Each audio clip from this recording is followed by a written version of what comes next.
Praise the lord. యేసుక్రీస్తు ప్రభువారి ప్రశస్తమైన నామములో మీకు శుభాలు వందనాలు తెలియజేసుకుంటూ ఉన్నాను. ప్రియ సహోదరి సహోదరులారా, ఈ రోజున మనము జ్ఞాపకం చేసుకోబోతూ ఉన్న విషయము చాలా ప్రాముఖ్యమైన విషయం. సంఘము ఏర్పాటైన తర్వాత సంఘమునకు అనేక రకాలైన బాధ్యతలను యేసుక్రీస్తు ప్రభువు ఏర్పాటు చేశాడు సంఘములో అంగములుగా. అందులో కొంతమందికి ప్రత్యేకమైన బాధ్యతలను కూడా అప్పగించాడు.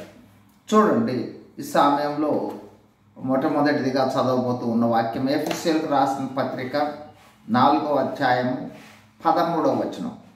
పరిశుద్ధులు సంపూర్ణులగునట్లు క్రీస్తు శరీరము క్షేమాభివృద్ధి చెందుటకును పరిచర్య ధర్మము జరుగుటకును ఆయన కొందరిని అపోస్తులుగాను, కొందరిని ప్రవక్తలనుగాను, కొందరిని సువార్తికులుగాను, కొందరిని కాపరులుగాను, ఉపదేశకులుగాను నియమించెను. కొన్ని బాధ్యతలను అప్పగించడం జరిగింది. అయితే ఇక్కడ ఒక ప్రాముఖ్యమైన బాధ్యత ఇక్కడ కనపడతా ఉన్నది ఏంటంటే కాపరులు. యేసుక్రీస్తు ప్రభువు కూడా నేను గొర్రెలకు మంచి కాపరిని అని చెప్పాడు. కాబట్టి మిగిలిన వారి బాధ్యతలు వాళ్లకు ఉన్నా కూడా వారితో పాటు ఈ బాధ్యతలు ఉన్న వాళ్ళందరూ చేయవలసినది, వీళ్లతో పాటు రక్షింపబడిన వాళ్ళందరూ చేయవలసిన ఒక ప్రాముఖ్యమైన బాధ్యత ఉంది. అది అత్యంత ప్రాముఖ్యమైనది. మీరు గమనించినట్లయితే చూడండి, మత్తయి సువార్త 9వ అధ్యాయం 35వ వచనం. 9:35. యేసు వారి సమాజ మందిరములలో బోధించుచు రాజ్య సువార్తను ప్రకటించుచు ప్రతి విధమైన రోగమును ప్రతి విధమైన వ్యాధిని స్వస్థపరచుచు సమస్త పట్టణముల యందును గ్రామముల యందును సంచారము చేసెను. ఇక్కడ మీరు గమనించినట్లయితే యేసుక్రీస్తు ప్రభువు వారు కాపరిగా, గొర్రెలకు మంచి కాపరిగా చేసిన బాధ్యతలలో 2 ప్రాముఖ్యమైన బాధ్యతలు ఇక్కడ చూపిస్తా ఉన్నాడు. చూడండి, అందులో ఒకటి సమాజ మందిరములలో బోధించుచు రాజ్య సువార్తను ప్రకటించుచు. బోధించుట అంటే 4 గోడల మధ్య జరిగే ప్రక్రియ, లేదా ఒక ప్రత్యేకమైన జనాంగము సమకూడి ఉన్న వాళ్ళ కొరకు బోధించుట. అయితే వాస్తవంగా దీన్ని టీచింగ్ అని, ప్రీచింగ్ అని అంటారు. స్కూళ్ళలో జరిగేదేమో టీచింగ్, మందిరాల్లో జరిగేదేమో ప్రీచింగ్. అయితే ఈ ప్రీచింగ్ వేరు. అట్లాగే ప్రీచింగ్ అంటే బోధించటం. తర్వాత రాజ్య సువార్తను ప్రకటించుట, ఇది ఇంకొక ప్రాముఖ్యమైన బాధ్యత. ఏంటి? మందిరములో ఉన్న వాళ్లకు బోధించడంతో పాటు మందిరము వెలుపట ఉన్న వాళ్ళకి ప్రకటించాలి. This is the twin responsibility. లోపల ఉన్న వాళ్ళకి బోధించాలి, బయట వాళ్ళకేమో ప్రకటించాలి. యేసు ప్రభు వారు చెప్పింది కూడా ప్రాముఖ్యంగా చూడండి, మత్తయి సువార్తలో కనిపిస్తుంది. మత్తయి సువార్త 4:19 అన్నాడు. చూడండి, ఆయన నా వెంబడి రండి అంటే నన్ను ఫాలో కండి. ఇది అసలు ప్రాముఖ్యమైనది. యేసుక్రీస్తు ప్రభు ఈ లోకంలోనికి వచ్చిన ఉద్దేశం కూడా ఏ విధంగా జీవించాలి అనేది ఆయన జీవించి చూయించాడు. కాబట్టి ఆ విధంగా మనం జీవించాలి అనే విషయాన్ని తెలియచేయటానికి వచ్చాడు. ఫాలో మీ, నన్ను వెంబడించండి. నేను మందిరాల్లోనేమో బోధించాను, మందిరంలో వెలుపట ప్రకటించాను. కాబట్టి ప్రకటించుట, శక్తితోనూ బలముతోనూ యేసుక్రీస్తు ప్రభువును, యేసుక్రీస్తు ప్రభు యొక్క సువార్తను వెల్లడి చేయుట, ప్రకటించుట.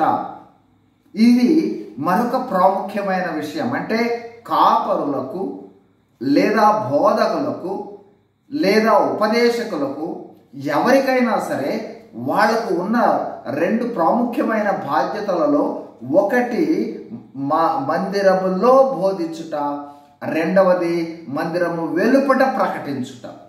యేసు ప్రభు పరిచర్య ప్రారంభించినప్పుడు కూడా చూడండి, మత్తయి 4:17 అప్పటి నుండి యేసు పరలోక రాజ్యము సమీపించి ఉన్నది కనుక మారు మనసు పొందుడని చెప్పుచు ప్రకటింప మొదలుపెట్టిన. ప్రారంభమే ప్రొక్లమేషన్, ప్రకటన.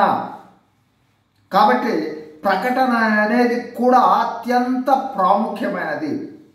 కాబట్టి ఈ మందిర బాధ్యతలలో లేదా మందిర గృహ నిర్వాహకుల యొక్క బాధ్యతలలో ఒకటి బోధ, రెండవది ప్రకటన. బోధకు మాత్రమే పరిమితమై ఉన్నట్లయితే ప్రకటన విషయాన్ని నిర్లక్ష్యం చేస్తూ ఉన్నామనే విషయాన్ని గ్రహించాలి. మన బాధ్యతలను విస్మరిస్తున్నామనే విషయాన్ని కూడా గ్రహించాలి. చాలా ప్రాముఖ్యమైన విషయం. కాబట్టి ప్రకటించుట, ఫాలో మీ. అట్లాగే పౌలు భక్తుడు కూడా అంటాడు ఫాలో మీ అని. చూడండి, ఆయన ఏమనుకుంటున్నాడో ఒకసారి చూసినట్లయితే మనకు కనిపిస్తుంది. చూడండి, కొరింథీయులకు రాసిన మొదటి పత్రిక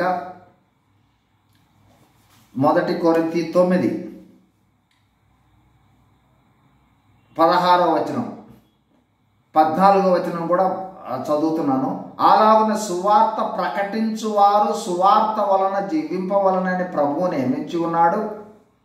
16 నేను సువార్తను ప్రకటించుచున్నను, నాకు అతిశయ కారణం లేదు. సువార్తను ప్రకటింపవలసిన భారము నా మీద మోపబడి ఉన్నది. అయ్యో, నేను సువార్తను ప్రకటింపకపోయిన ఎడల నాకు శ్రమ. తర్వాత అంటూ ఉన్న మాట చూడండి, ఇది నేను ఇష్టపడి చేసిన ఎడల నాకు జీతము దొరుకును, ఇష్టపడకపోయినను గృహ నిర్వాహకత్వము నాకు అప్పగించబడెను. కాబట్టి గృహ నిర్వాహకత్వము ఎవరెవరికి అప్పగించబడిందో వాళ్లకు ఉన్న ప్రాముఖ్యమైన బాధ్యత సువార్త ప్రకటన. బయటకు వెళ్ళి సంఘము వెలుపటికి వెళ్ళి అనేకులకు సువార్త ప్రకటించి అనేకులను దేవుని రాజ్యంలోనికి ప్రవేశింపచేసే బాధ్యత గృహ నిర్వాహకులకు ఉన్నది అనే విషయాన్ని. గృహము అంటే సంఘము నిర్వహించే వాళ్లకు ఉన్నదనే బాధ్యతను విస్మరించరాదు. గృహ నిర్వాహకుడు సువార్త ప్రకటనకు బయలుదేరి వెళ్ళినట్లయితే గృహములో ఉన్న వాళ్ళందరూ కూడా ఆ పని నిమిత్తమై బయలుదేరి వెళ్తారు. ఆ పని బాధ్యత తను ఒక్కడిది మాత్రమే కాదు, సంఘము యావత్తుది కూడా. కాబట్టి తాను ప్రకటించినట్లయితే తనతో పాటు సంఘములో ఉన్న వాళ్ళందరూ కదిలించబడతారు. ఎంత సువార్త ప్రకటింపబడుతుంది. ఒకవేళ మనము ఆ సువార్త ప్రకటించే విషయాన్ని నిర్లక్ష్యం చేసినట్లయితే, ఎంత సువార్త మనము చేయటానికి, ప్రేరేపించడానికి, ఉత్సాహపరచడానికి అవకాశం ఉండి మనం నిర్లక్ష్యం చేస్తూ ఉన్నాం. ప్రియ సహోదరి సహోదరులారా, లెక్క చెప్పవలసినప్పుడు ప్రతి దానిని కూడా లెక్క తీసుకుంటాడు ప్రభు. కేవలం అనవసరంగా మాట్లాడిన ప్రతి మాటకు కూడా లెక్క చెప్పాలని వాక్యం చెప్తా ఉంది కదా. మరి చేయవలసిన బాధ్యతలను విస్మరించినట్లయితే న్యాయపీఠం ఎదుట లెక్క అప్పచెప్పే సమయంలో సిగ్గుపడవలసిన అవసరం ఏర్పడుతుందేమో. అంతకు మించి సువార్త ప్రకటన ద్వారా ఎన్ని ఆత్మలను మనం చేసే వాళ్ళంగా ఉండటం జరుగుతుంది. కాబట్టి సువార్త ప్రకటన విషయంలో అత్యంత ప్రాముఖ్యత కలిగిన విషయం కాబట్టి బాధ్యత వహించవలసిన అవసరం ఉంది. చాలా మంది అనుకుంటూ ఉన్నది ఏంటంటే, సువార్త అంటే బైబిల్లో ఉన్న విషయాలను ఎక్కడ చెప్పినా సువార్తే కదా అనుకుంటా ఉంటారు. మందిరంలో చెబుతున్నాను కదా, నేను సువార్త చేస్తున్నాను అనుకుంటా ఉంటారు. మందిరంలో చెప్పేది సువార్త కాదు, బోధ. అక్కడ కొంతమంది సమకూర్చబడిన వాళ్ళు ఉంటారు, వాళ్ళకు బోధిస్తున్నావు. ఒకవేళ సువార్త అక్కడ ప్రకటించినా కూడా బోధించడమే. నువ్వు హద్దులు దాటి బయటకు వస్తే కానీ అది ప్రొక్లమేషన్, ప్రకటన కాదు. అది గొప్ప ఆజ్ఞ, గ్రేట్ కమిషన్. అది రక్షింపబడిన ప్రతి ఒక్కరికి గొప్ప ఆజ్ఞ అయినప్పుడు గృహ నిర్వాహకులకు ఇంకెంత గొప్ప ఆజ్ఞ. కాబట్టి గమనించవలసినది, గృహ నిర్వాహకులు, మందిర నిర్వహణ చేస్తూ ఉన్న ప్రతి ఒక్కరికి ఉన్న బాధ్యత సువార్త ప్రకటన అత్యంత ఆవశ్యకము. రాకడ దగ్గర పడింది. మన సువార్త ప్రకటన ద్వారా ఎంతమంది రక్షించబడతారు? ఏ చిన్న కారణం చేత ఆ సువార్త ప్రకటనను నిర్లక్ష్యం చేసినట్లయితే లెక్క అప్పచెప్పవలసిందే. మీరు గమనించండి, అపోస్తులు వాళ్ళు చేసిన పని ఏమిటి? సువార్త ప్రకటనే. ఎక్కడికి వెళ్ళినా వాళ్ళు సువార్త ప్రకటించకపోయి ఉన్నట్లయితే మనకు ఈ రోజున భారతదేశంలో సువార్త ఎక్కడిది? ఎక్కడి నుంచో వచ్చి సువార్త చేశారు. మరి అలాంటి సువార్త అపోస్తలులు చేయడం ద్వారా వచ్చిన ఆ సువార్తను మనం ప్రకటించాలి కదా. ఆ ప్రకటించవలసిన బాధ్యత మన మీద ఉన్నది కదా. ఆ సువార్త కోసము పురికొల్పవలసిన బాధ్యత సంఘస్థులుగా మనకున్నది కదా. సువార్త ప్రకటన సంఘముగా ప్రతి నిత్యము చేయవలసిన బాధ్యత మన మీద ఉన్నది కదా. మనమే చేయకపోయినట్లయితే సంఘం ఎక్కడి నుంచి, అట్లాగే సంఘస్థులు ఎక్కడి నుంచి వస్తారు? వాళ్ళను పురికొల్పాలి, లేపాలి. సువార్త అనేది అంత సులువుగా చేసేది కాదు. అయితే గృహ నిర్వాహకులకు అది బాధ్యత. 50% ఆఫ్ ద రెస్పాన్సిబిలిటీ గృహ నిర్వాహకులకు. కాబట్టి ఆ విషయంలో మనం నిర్లక్ష్యం చేస్తూ ఉన్నామేమో అనే విషయాన్ని మనలను మనము విమర్శించుకోవాలి, మనలను మనము పరీక్ష చేసుకోవాలి. ఒకవేళ సువార్త ప్రకటించకపోయినట్లయితే మనందరికీ తెలుసు రాకడ ఎంత దగ్గరగా ఉందో. ఏ క్షణంలోనైనా సరే రావచ్చు. సువార్త ప్రకటన రాకడ ఎంత త్వరితంగా ఉంటుందో అంతకన్నా తీవ్రంగా సువార్తను ప్రకటించవలసిన బాధ్యత ప్రతి విశ్వాసికి ఉంది.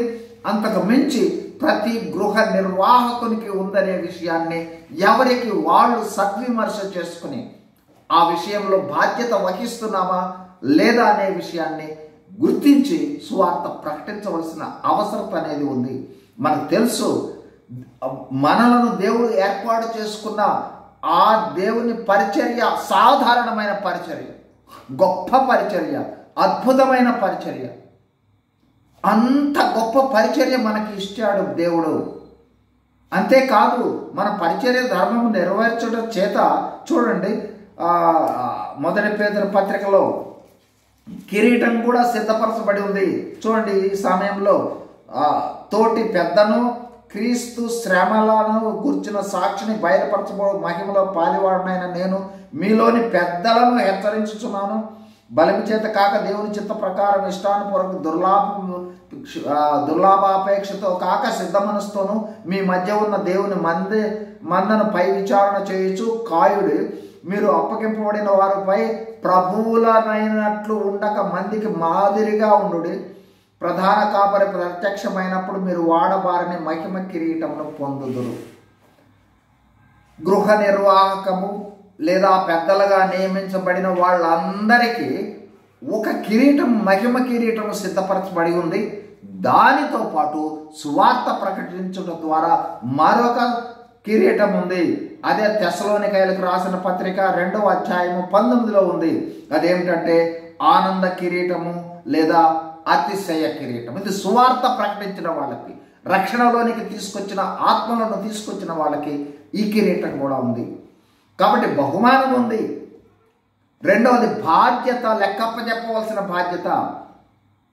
చాలా సమయాల్లో మనము బోధించుటకు మాత్రమే పరిమితమై ప్రకటించే విషయంలో నిర్లక్ష్యం చేస్తూ ఉన్నామేమో.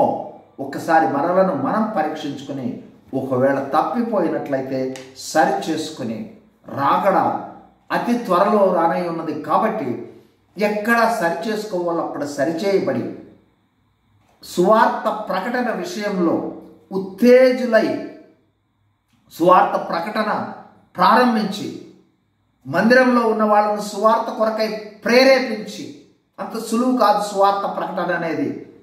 బజారు మీదకు వెళ్ళి ప్రజలకు సువార్త ప్రకటించడం అనేది అంత సులువైన విషయం కాదు. అయినా అది మన బాధ్యత కాబట్టి ప్రకటించాలి. మందిరంలో ఉన్న వాళ్ళను సమకూర్చాలి. వారు రావటం చేత మందిరంలో ఉన్న వాళ్ళు అందరూ వచ్చారంటే అన్ని రకాలైన ఆత్మ ఫలము, ఆత్మ వరాలు కలిగి ఉన్న వాళ్ళు మనతో పాటు వస్తారు. కాబట్టి ఆ సువార్త ప్రకటన ద్వారా అద్భుతాలు జరుగుతాయి. అనేకులు రక్షింపబడతారు. అనేకులు దేవుని రాజ్యంలో రాకడలో ఎత్తబడే వాళ్ళగా సిద్ధపరచడానికి అవకాశం ఉంది. ఆ విధమైన బాధ్యతను మనం నిర్వర్తించినట్లుగా దేవుడు సహాయం చేయనుగాక. ప్రార్థన చేసుకుందాం. పరిశుద్ధుడైన మా ప్రియ పరలోకపు తండ్రి, గొప్ప పరిచర్యనిచ్చారు, గొప్ప బాధ్యతనిచ్చారు. ప్రభువా, బోధించు వారము మాత్రమై ఉండక ప్రకటించు వారముగా కూడా మేము ప్రభువా మీ నామ మహిమార్థమై ప్రకటించి అనేకులను మీ రాజ్యంలోనికి తీసుకొచ్చినట్లుగా సహాయం దయచేయమని, మేము ప్రకటించుటతో పాటు అనేకులను సమకూర్చి ప్రకటించడం ద్వారా విస్తారముగా సువార్త ప్రకటించడానికి సహాయం చేయమని వేడుకుంటూ, ప్రభువా వింటూ ఉన్న ప్రతి ఒక్కరిని కూడా పురికొల్పు దయచేసి ప్రభువా వారికి వారు ఆలోచించుకొని ప్రాముఖ్యమైన బాధ్యతని గుర్తించి సువార్త ప్రకటించడంలో సహాయం చేయమని వేడుకుంటూ, యేసు ప్రభువారి నామంలోనే వందనములు చెల్లిస్తూ వేడుకొంచున్నాము తండ్రి. Amen. Praise the Lord. God bless you.